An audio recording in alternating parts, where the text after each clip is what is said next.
Assalamualaikum warahmatullahi wabarakatuh. Teman-teman sekalian, bertemu kembali di mata kuliah penyehatan udara bagian B. Pada pertemuan ke-11 ini, kita akan membahas terkait dengan bagaimana penanggulangan pencemaran udara baik secara teknis maupun non-teknis. Pada tahap pertama, kita akan membahas terkait dengan penanggulangan pencemaran udara secara non-teknis dulu. Sebagai pengantar, bahwa baku mutu udara ambien itu untuk menentukan berapa kadar aman dari zat-zat atau kadar-kadar bahan-bahan pencemar yang ada di udara yang tidak merugikan baik pada kesehatan manusia maupun lingkungan hidup. Secara definisi, baku mutu udara ambien merupakan ukuran batas atau kadar zat, energi, dan atau komponen yang ada atau yang seharusnya ada dan atau unsur pencemar yang ditenggang keberadaannya dalam udara ambien. Artinya misalnya ada gas-gas CO atau partikel-partikel debu PM11, PM10 misalnya atau PM2,5 misalnya, dia dikatakan sebagai pencemaran jika sudah di atas baku mutu lingkungan atau BML. Udara ambien merupakan udara bebas di permukaan bumi pada lapisan troposfer yang berada dalam wilayah yurisdiksi Republik Indonesia, yang dibutuhkan dan mempengaruhi kesehatan manusia, makhluk hidup, dan unsur lingkungan hidup lainnya. Artinya di sini setiap negara itu kemungkinan berbeda batas aman atau BML atau baku mutu lingkungan dari berbagai macam bahan-bahan polutan. Mungkin saja di negara tetangga kita atau Singapura, batas aman dari CO itu lebih rendah dibandingkan batas aman CO di Indonesia. Artinya banyak hal yang menentukan dari penggunaan batas aman ini. Contoh begini, misalnya di negara tetangga kita itu ruang terbuka hijaunya sedikit, maka dia menentukan batas aman atau ambang batas lingkungan hidupnya terkait dengan bahan-bahan polutan udara mungkin akan lebih tinggi, mungkin akan lebih rendah dalam skala nilai dibandingkan Indonesia. Contoh begini, contohnya kalau di Indonesia itu BML-nya CO adalah 1000 mg per meter kubik. Mungkin saja kalau di negara tetangga kita itu dia menentukan 100 mg per meter kubik. Jadi banyak hal-hal yang menentukan itu. Misalnya tersedianya ruang terbuka hijau, transportasi yang sehat lingkungan atau sadar lingkungan, dan lain sebagainya. Ini baku mutu udara ambien nasional. Misalnya pada sulfur dioksida pada waktu pengukuran 1 jam itu sebesar 900 mikrogram per nanometer kubik. Ini metode analisisnya itu dengan parasosatilin, peralatannya dengan spektrometer. Nah, kalian bisa lihat pada SNI terkait dengan pengukuran sulfur dioksida. Begitupun misalnya pada CO, untuk pengukuran 1 jam dia 30.000 nanogram per nanometer kubik. Kemudian metodenya itu dengan NDHR, peralatannya itu NDIR analyzer. Begitupun misalnya pada nitrogen dioksida, kemudian oksidan, hidrokarbon maupun gas lain. Kita akan coba masuk pada pengendalian pencemaran udara secara non-teknis. Pada aspek ini kita akan membahas terkait dengan bagaimana pengendalian pencemaran udara itu dari sisi administratif atau dari sisi aturan.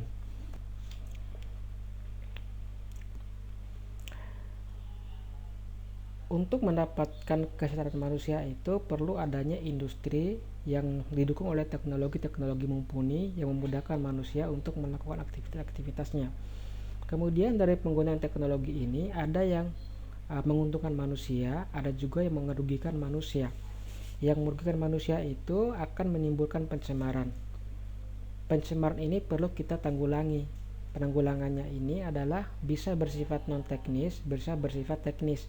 Hal ini untuk menentukan seberapa besar kualitas hidup manusia maupun bagaimana kita menjaga kualitas hidup dan lingkungan kita itu sendiri. Jadi misalnya kalau kita menggunakan kendaraan bermotor, secara aspek keuntungan itu kita bisa menghemat waktu misalnya, tetapi dari aspek kerugian, gas-gas yang ditimbulkan dari bahan buangan kendaraan bermotor tersebut akan mencemari lingkungan, dan nantinya itu akan mengganggu kesehatan manusia jika kita tidak tanggulangi. Ini yang perlu kita lakukan dengan cara penanggulangan secara teknis maupun penanggulangan secara non teknis.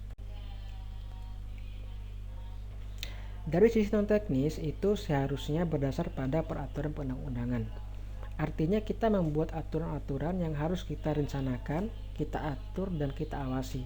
Dari berbagai macam penggunaan bahan bakar, kemudian bahan-bahan buangan industri yang berupa pencemaran udara itu, kita harus menyusun peraturan perundang-undangan yang memuat dan mengendalikan terkait dengan syarat-syarat berapa ppm atau berapa nanogram per meter kubik batas aman yang bisa dibuang ke lingkungan.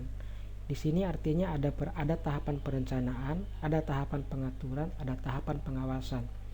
Ini lebih kepada stakeholder terkait ini.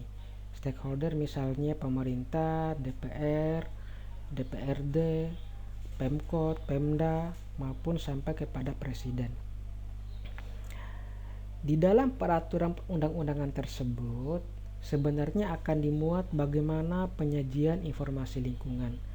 Kemudian ada juga terkait dengan PP 41 kalau tidak salah, itu tentang bagaimana kita menganalisis mengenai dampak lingkungan. Kemudian kita merencanakan kawasan industri dan teknologi serta penanaman disiplin. Kita ambil contoh pada penyajian informasi lingkungan. Kalau dalam lingkungan hidup itu ada namanya DLH, ada namanya AMDAL, ada namanya UKL UPL. Sebenarnya dari itu semua kita melakukan kegiatan perencanaan terkait dengan bahan-bahan buangan apa yang dimungkinkan akan dibuang oleh suatu pengguna jasa, oleh suatu pemrakarsa, artinya industri terkait dengan kegiatan yang akan mereka lakukan itu pada tahap UKL dan AMDAL, UKL UPL dan AMDAL. Contoh, kalau kita misalnya ingin membangun suatu rumah sakit, banyak sekali kemungkinan dampak lingkungan yang akan timbul dari pembangunan rumah sakit tersebut. Bisa dampak yang menguntungkan, bisa dampak yang merugikan.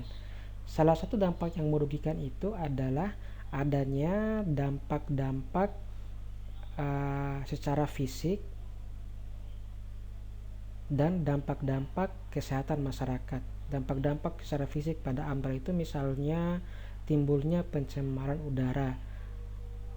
Salah satunya itu dari penggunaan insinerator pada rumah sakit akibat pembakaran sampah-sampah medis.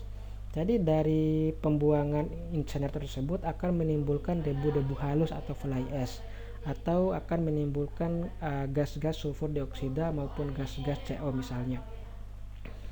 Dari situ kita akan menganalisis kira-kira bagaimana cara supaya meminimalkan kemungkinan dampak ini terjadi. Ini pada AMDAL maupun UKL UPL.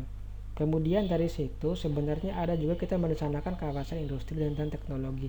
Berarti kita melakukan perencanaan terkait dengan suatu area yang dimungkinkan untuk membangun kawasan industri yang bersifat green teknologi.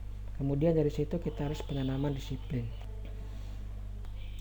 Contoh begini, misalnya tadi kita ingin membangun rumah sakit. Jadi kira-kira kondisi lingkungan apa saja yang akan ada pada rumah sakit tersebut. Bisa dampaknya secara fisika, bisa dampaknya secara biologis, bisa dampaknya secara sosial ekonomi, bisa dampaknya secara kesehatan masyarakat, misalnya begitu. Kemudian bagaimana rencana pengendalian terkait dari berbagai macam dampak tadi. Contoh tadi secara fisika biologi misalnya, ada pencemaran udara.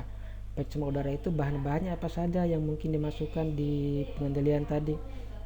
Misalnya ada fly ash akibat insinerator, ada SO2 misalnya, ada CO misalnya, ataupun bahan-bahan polutan lain. Kemudian bagaimana kita menyusun rencana pengendaliannya, ini lebih kepada aspek teknisnya untuk pengendaliannya. Kemudian pada AMDAL itu memuat terkait dengan masalah-masalah yang berkaitan dengan rencana kegiatan yang diusulkan. Kemudian ada kemungkinan perubahan sosial ekonomi, fisika, kimiawi, sosial budaya, dan kesmas. Kemudian kita memperkirakan dampak akibat proyek tersebut serta kemudian membandingkan keadaan sebelum dan sesudah kegiatan. Perencanaan kawasan industri atau teknologi. Bila terjadi pencemaran lingkungan dapat cepat dipantau dengan cepat. Kemudian penanggulan daerah subur produktif tidak akan digunakan di kawasan industri. Kemudian izinnya ini harus dilakukan dengan cermat. Ini misalnya di kawasan Kima, yaitu merupakan kawasan-kawasan industri yang telah disusun dengan baik terkait dengan strategi penerapan teknologi dan bagaimana pengendalian pencemaran yang mungkin ditimbulkan.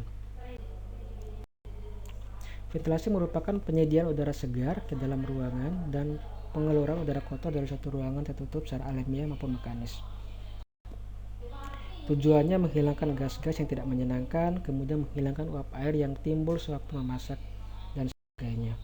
Ada ventilasi alami, merupakan ventilasi yang secara alamiah udara itu bisa masuk ke dalam ruangan, bisa melalui jendela, pintu, atau lubang angin. Kemudian pada AMDAL itu memuat terkait, kemudian ada persyaratan teknis ventilasi ulami, misalnya luas lubang ventilasi tetap itu minimum 5%, kemudian tinggi jendela itu minimum 80 cm, udara yang masuk dan keluar itu harus bersih, kemudian diusahakan menggunakan cross ventilasi, kelembaban udara dijaga antara 40 sampai dengan 70%. Ini contoh dari ventilasi alami. Jadi ada udara luar yang masuk ke dalam rumah atau ruangan. Di dalam ruangan itu sebenarnya ada perbedaan suhu maupun perbedaan suhu ruangan. Kemudian dikeluarkanlah udara tadi. Ini untuk ventilasi mekanis. Jadi ada kipas di sini. Sebagai pengantar, contoh ventilasi mekanik misalnya penggunaan AC, penggunaan fan, baling-baling, penggunaan exhauster fan, merupakan baling-baling tutup udara. Jadi ventilasi mekanis misalnya ventilasi umum,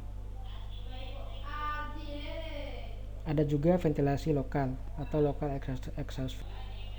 Ada convert ventilasi misalnya. Kita lanjut di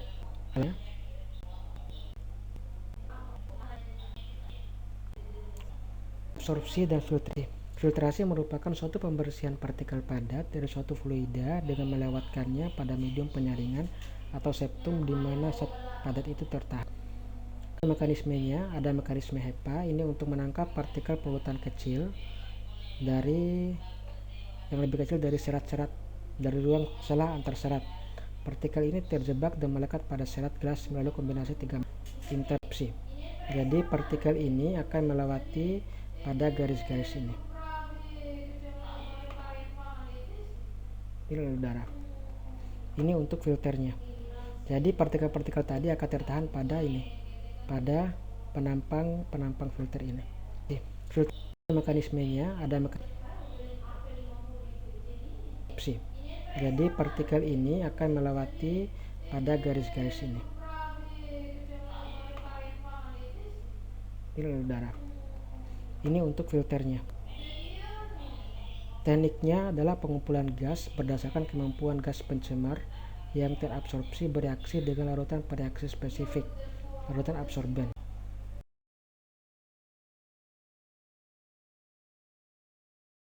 Mekanismenya, ini contoh untuk alatnya namanya impenger.